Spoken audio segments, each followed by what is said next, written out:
गणपती बाप्पा मोरया. गणपती बाप्पाचं गणेश कवच हे गणेश संहिता या पुस्तकात सापडेल.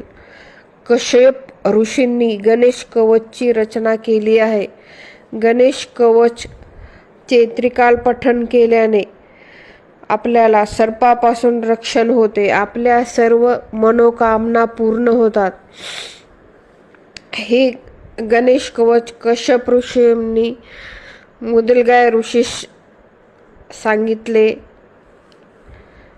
मुदगलाने मांडव्य ऋषीस सांगितले व त्यांनी सर्व सिद्धी देणारे हे कवच कृपावंत होऊन सर्वांना सांगितले आहे. आपल्याला हे गणेश कवच फक्त गणपतीची श्रद्धा असणाऱ्यांनीच वाचावे व त्याचे पठण करावे.